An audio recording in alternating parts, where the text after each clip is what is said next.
Hi, I'm Rachel Notley. I'm speaking to you tonight from my kitchen table. This is where my family comes together to make our plans, just like you probably do around your table.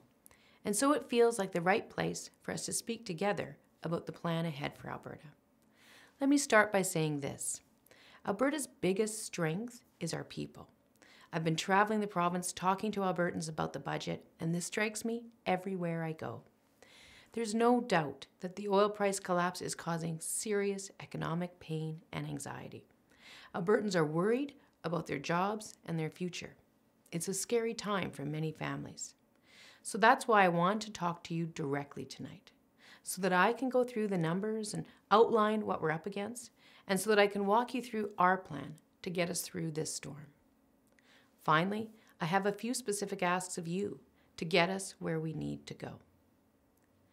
Almost a year ago, Albertans elected a new provincial government, and we've worked hard to keep our promises. We said we needed to take big money out of politics, and we have, with tough new reforms. We said that our tax system needed to be modernized, and it is. Today, Alberta's system is fairer. Those at the top are paying just a little bit more to help us through a tough economy. And at the same time, Alberta maintains the lowest taxes of any jurisdiction in Canada, with no sales tax, no payroll tax, and no healthcare premiums. We said the previous government's plan to cut healthcare and education didn't make sense. Reckless cutbacks only make things worse, so we stopped those cuts. And we said our environmental policies were stuck in the past. That was putting our economy at risk by blocking our access to new markets. So we fixed that too, announcing a climate leadership plan that will create new jobs and erase any doubt about our environmental record. Much has been accomplished in a few months, but there's more to do. Most importantly, we need to manage the serious problem handed to us by the international economy. That will be the focus of the provincial budget we will be presenting next week. And that's what I want to talk to you about tonight. Let's look at the numbers. In the past year and a half, the price of oil has dropped by over 2/3, from a peak of more than $105 per barrel in the summer of 2014 to less than $30 per barrel in January. Now, we're Albertans, and we've seen oil prices go up and down, but there is no question that this is a very serious and prolonged shock, the most dramatic in generations.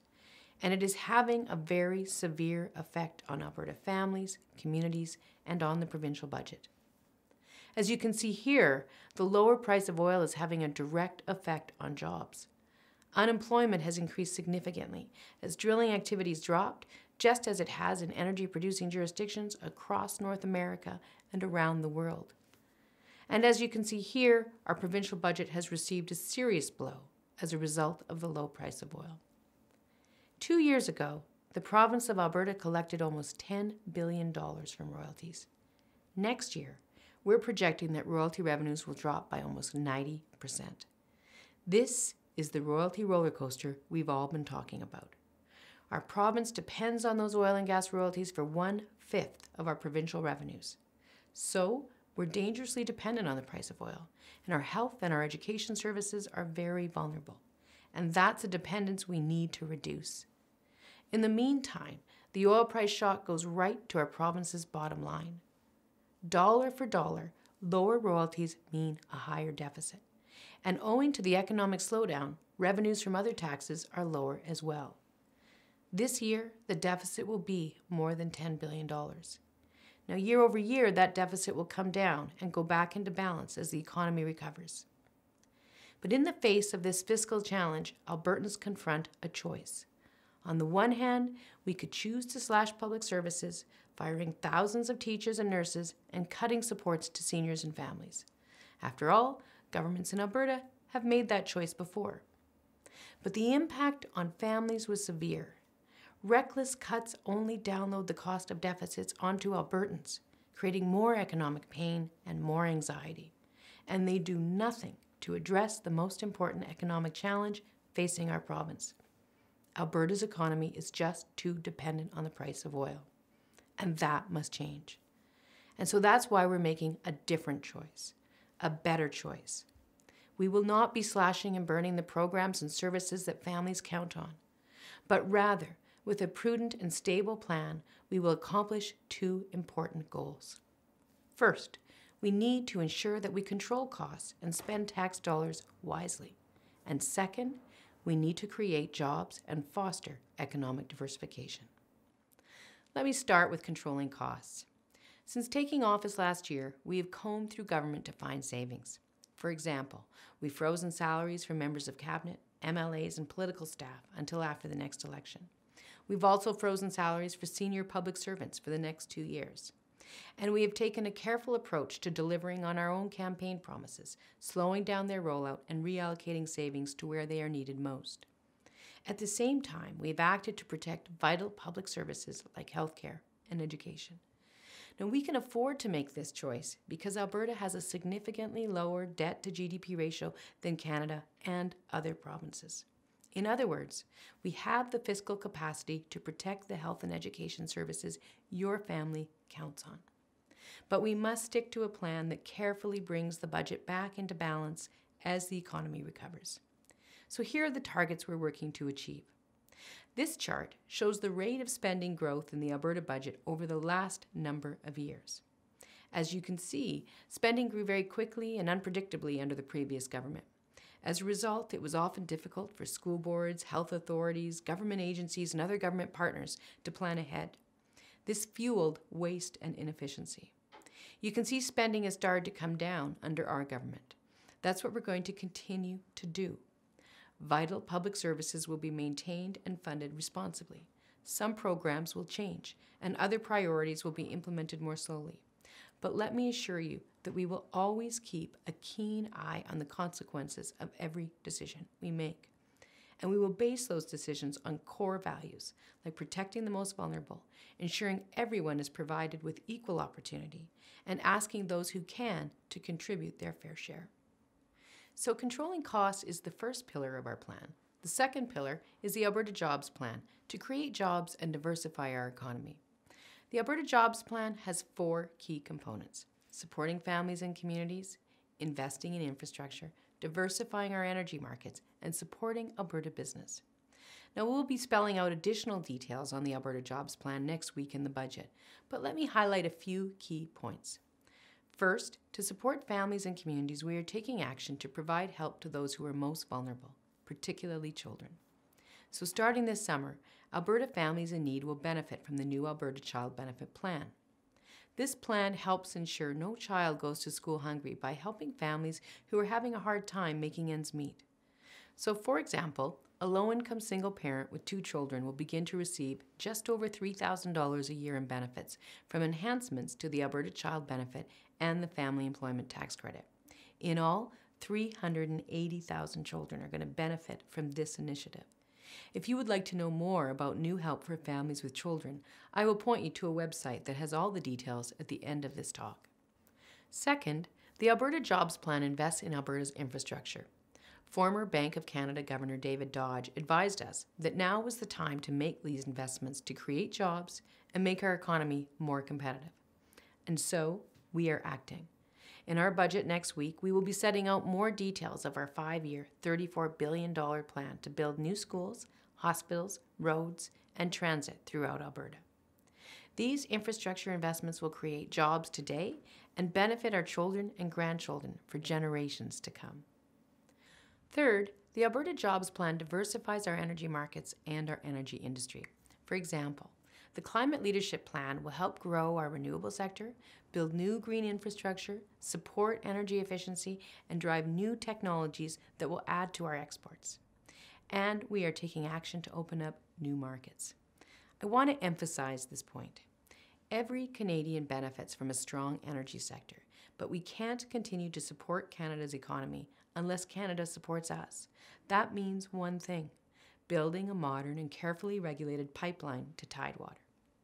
We now have a balanced framework to develop our industry, and every government in Canada understands this issue must be dealt with. But I can promise you this: I won't let up. We must get to yes on a pipeline. Finally, the Alberta Jobs Plan includes concrete action to support private sector job creators. In an economic slowdown, businesses can find it hard to access the credit and investment capital they need to grow their businesses and create jobs. That's why our government has implemented initiatives to give businesses and entrepreneurs the capital they need to weather the economic storm. We've increased capital to the Alberta Treasury branch by $1.5 billion to support lending. I was pleased to see the ATB announce that it has increased loans to small and medium-sized business by $335 million in the fourth quarter of last year. And the Alberta Investment Management Corporation is allocating $500 million to Alberta companies with growth potential. And instead of shipping our raw resources and the jobs that go with them through the Petrochemical Diversification Plan, our government is helping Alberta attract billions of dollars in new investment, adding value to our products right here at home, and creating thousands of long-term jobs. Next week in the budget, we will be making significant new announcements aimed at supporting business to create jobs and diversify our economy. So I encourage you to tune in. These initiatives, indeed every action my government is taking, are aimed at achieving two important goals: controlling costs and creating jobs. Not slash and burn, but a prudent approach to funding government services that provide certainty and stability. Because in Alberta, we look after each other. We pull together. We do what we need to do. So here's what I'm asking you to do. If you and your family are experiencing a reduction in your family income you're not sure you can handle, please be sure to apply for the new Alberta and federal child benefits. There is some very significant help there for families and children. If you've lost your job, look into the new EI benefits and look into the many provincial training and retraining resources to help you get ready for your next job. And if you are a government partner delivering services to Albertans, please remember that Albertans want us to live within our means. Albertans aren't looking for any significant increases in public spending in times like these. And to our partners, the private sector job creators of Alberta, I say this: we've worked hard to create new opportunities for you. Tune into the provincial budget next week. We'll be announcing important new initiatives to promote job creation and economic diversification. And talk to us about how you can fit into Alberta's capital plan, our business lending and investment programs, and the new job creation steps we'll be setting out next week. And to our partners in the federal government in Ottawa, I say this: we called on you to improve employment insurance, and you made progress. But you also have to do better. The decision to exclude Edmonton and surrounding communities from EI improvements needs to be fixed. And you need to give us the tools necessary to get through this tough economy ourselves. That means getting Canadian energy to new markets. It is in everyone's interest to ensure that the energy exports that are permitted under our climate leadership plan get the best possible world price. We must get this done, or everybody loses. Let's leave the divisive battles of the past in the past and keep working together.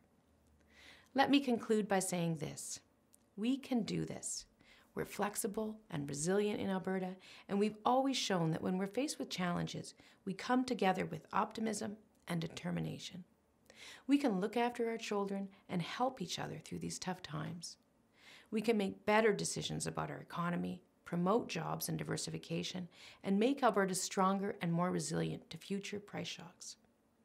We can manage provincial spending carefully and frugally. We can protect healthcare and education. And we can open up new markets for our energy, and we won't give up until we do. And we can create jobs in a diverse and resilient economy. Albertans can do it. We can do it together.